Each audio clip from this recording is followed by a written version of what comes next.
home of humanity. For the last 2 millennia, this mammalian species has struggled to find a single act of creative expression to define itself. However, in the year 2015, civilization stands at the precipice of achieving the greatest work of art that any mind has ever concocted, and it is extreme.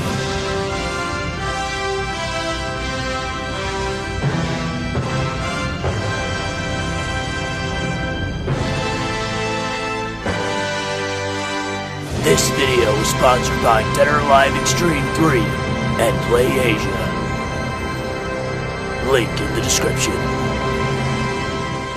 So let's get this out of the way. Jim Sterling did a video with 7 cringeworthy minutes of snark regarding the Dead or Alive situation, and it's what you'd expect. Projection, denial, dismissal, and a non-response overall.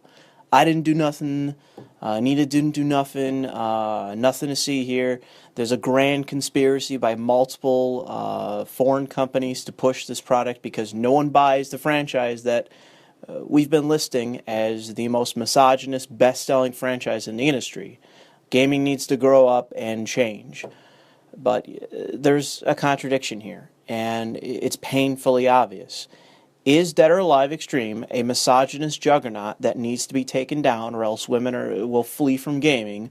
Or is it a foreign-made franchise that no one plays that requires this grand conspiracy to sell copies? In my opinion, considering the situation Jim is in right now, it's conveniently the latter. I mean, how do I even respond to this guy's fucking bullshit when the narrative is shifting like a fucking landslide? I'm not that eloquent. I'm only so smart, and I can see through this guy's bullshit like it's coming from a fucking child. If you find this guy convincing, I just don't get you. Normally in this situation, I just say, oh man, you're stupid, but really guys, really. I mean, just look at this fucking sidestepping bullshit. It's painfully obvious that this guy is doing damage control in the least honest way possible. Second thing, in my previous commentary on Paul Tassi's article in Forbes, some of you were confused by the line, seems horribly immoral, as things are getting more moral overall, and the treatment of females in video games in Extreme 3 is about as immoral as you get. Take note that I interjected the word morality in his words, as that is what I believed him to be implying. But as you can see in the article, he never says this. The implication is that his criticism stems from this title being immoral, but he never uses the exact word. In the future, I'll just quote him verbatim to avoid any misunderstanding. Koei Tecmo has decided not to localize Dead or Alive Extreme Volleyball 3 for the US, and they'd apparently like you to think it's because of mean feminist game criticism, and not because they haven't made one of these games since 2006 and no one seemed to notice. Again, either this game is a big deal, or it isn't. If this game is no big deal, then why do you care? Why do the video? Why is it that her story, Sunset, and 100 other Bay Area fucking retard games are pushed like the gospel of Christ, but still sell like dog shit? Because to most gamers, these games are in fact equivalent to dog shit. However, the minute we get to Dead or Alive Extreme 3, a title that is apparently dead in the water and won't sell a single copy, but we need to talk about this problematic game because it's misogynistic and women are terrified that millions upon millions of men are playing it. And it's this hit franchise, and because of the content, it's going to lead to the rape of gamer girls. You can't have it both ways. Either this game is no big deal and requires a cryptic conspiracy to sell, or it will sell by the barrel because of patriarchy. On the other hand, hey, an excuse to run DOA Extreme footage. That's always good for traffic, by which I mean topicality and creative expression. Greetings! I'm the Game Overthinker, and here's some stuff you may not have seen before if you weren't watching the show back when we didn't shoot everything on green screen.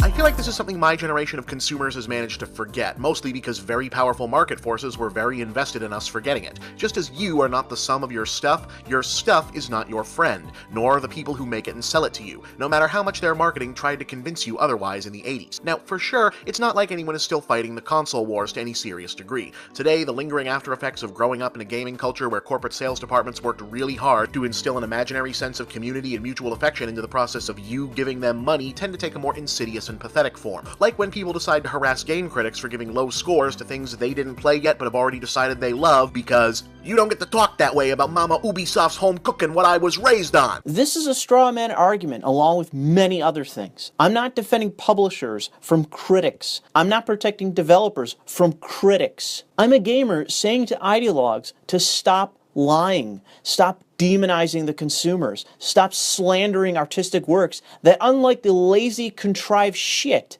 you people produce, are worth a shit. I don't have to slander Call of Duty, or Star Wars Battlefront, or the litany of Nintendo games that I don't fucking play. You know that game on Nintendo with the Squid Girls? It looks dumb to me. I have no desire to play this title or buy the console required to play it. Notice that this is the first time that I have ever mentioned this game on my channel. I don't talk about what I don't play.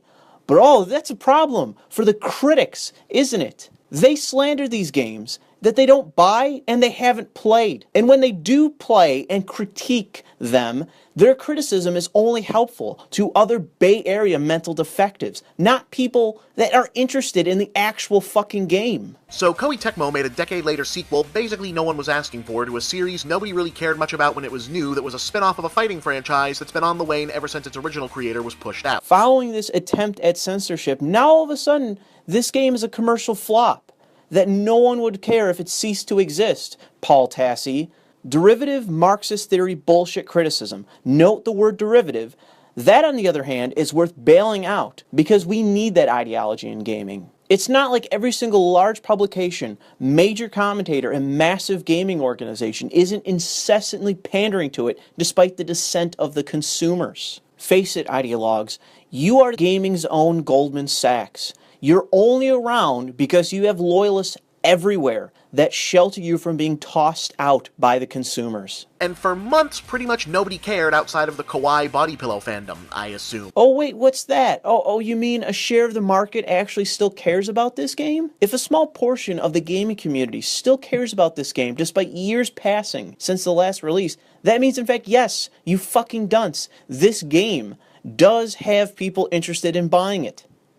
I could literally make the same argument you just made about every single piece of hipster shit that has been put out in the last 10 years. You know the commercial failures that you people endlessly try to bail out? Point is, nobody was particularly surprised when they said they probably wouldn't bother localizing it for a US release, both because we're all painfully aware that the regrettable hyper-Americanization of the console market has squeezed niche Japanese titles all but completely off mainstream shelves, and because, again, nobody has ever cared all that much about the DOA Extreme franchise. Besides, the PS4 is region-free by default and there's an English version on the Japanese market, so the relatively tiny audience in the US that might want to buy this game can totally get it, meaning Koei Tecmo can pretty much sell the same number of copies that they would have in an official release, but at a higher profit since they won't have to manufacture any new discs, hire a localization team, or even submit to the ESRB ratings. Everybody wins. Only because PlayAsia is willing to sell it despite the incessant slander of ideologues in the West. Without them, how would I get my hands on this game outside of importing it for over $100? On top of that, we lucked out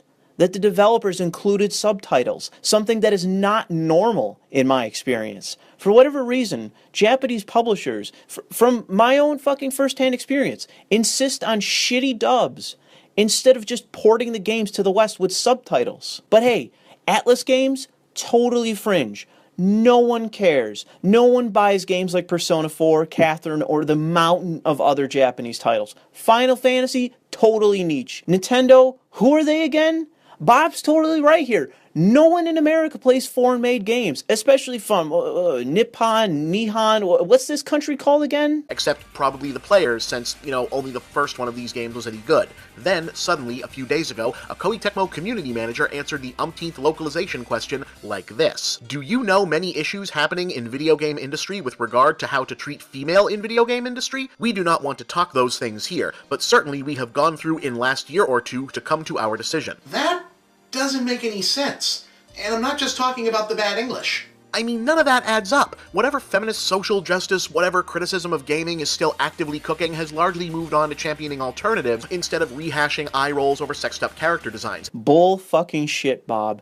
Anita is still producing the same kind of content. There are dozens of commentators that I've found and have yet to even do a video on that only talk about how problematic these games are and offer zero suggestions as to what us upstanding, pious, moral feminists should play instead. What a vacuous talking point. And even when that was a bigger thing, hardly anyone was ever talking about the DOA Extreme games because, again, nobody cares about DOA Extreme, so there was no traction to be got. Ironically, that's probably because there was really nothing worth fussing over. The whole series is basically a big tease. I mean, it ain't exactly Betty for Dan, but when all is said and done, these games are about as dirty as a mid-1960s Annette Funicello vehicle. Hell, creator Tomonobu Itagaki is on record refusing to add sleazier minigames to the last one because he didn't want to degrade the characters. On that same note, why would the Japanese game industry suddenly decide to start caring about Western social commentators in regards to a throwaway title like this instead of a game people were actually talking about, like, say, Metal Gear a few months ago? Hell, people didn't even really care what Koei Tecmo had to say. This didn't start becoming a thing until Play Asia started to throw shade about it on social media, shocking the gaming community worldwide with the revelation that Play Asia still existed for something other than Japanese amiibo imports. Long story short, suddenly a game no one was talking about is suddenly topical, and, more importantly, the latest piece of pop culture ephemera you now must throw your money at in order to prove your commitment to frozen stone fruits. Damn, that's some Don Draper shit right there. Not that there's anything wrong with that. Pretending that buying a product makes you part of a cause is a time-honored marketing tradition, and video game marketers especially have been reflexively hitting the censorship panic button for so long it's easy to forget that there hasn't been an actual movement toward game censorship since the 90s. Where's the artificial aspect to this? They made a comment and gamers reacted. This has been on the minds of gamers because of fascism being alive and well in gaming. We have had acts of censorship. This is a thing. We have ideologues that want immoral content off the shelves. None of this is coming from an utterly sympathetic industry. This industry does not care about gamers. They care about what ideologues write. If not, explain to me what I'm looking at here. This shirt isn't about being a gamer, or a supportive message regarding longtime fans, or celebrating Will Wright. This is an ideological message from an ideological organization in a video game, and I do not have the ability to remove it from my game, something I bought. Imagine if this was a t-shirt from some Southern Pride group, or religious group, or nationalist party, or a non-leftist ideologically driven campaign.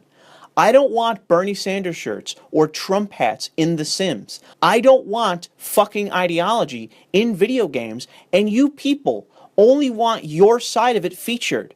You people are the partisan assholes.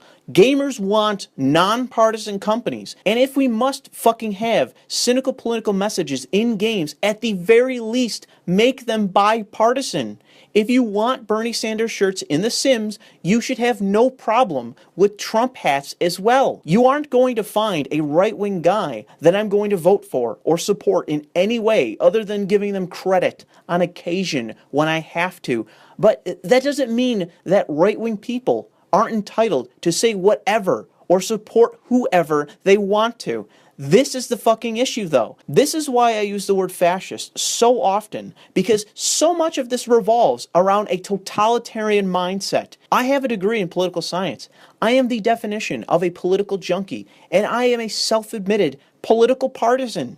People are entitled to their beliefs, and I don't want games to propagandize for leftists. Liberal principles sell themselves. Leftist philosophy is an acquired taste and shouldn't require fucking propaganda or humorless, cynical advocates to succeed. People like you, Bob, make the left look absolutely fucking awful. Your fat fucking ass is like a feeding trough for the right wing. You're a disingenuous, ideologically driven, hacky asshole who overthinked his way out of a job and relevance. Jim Sterling is following you right over that edge, and I hope he goes full bore into it soon. You people are the pollutant in gaming that needs to go. You people need to take your contrived shovelware that your friends produced and fuck off to some other medium.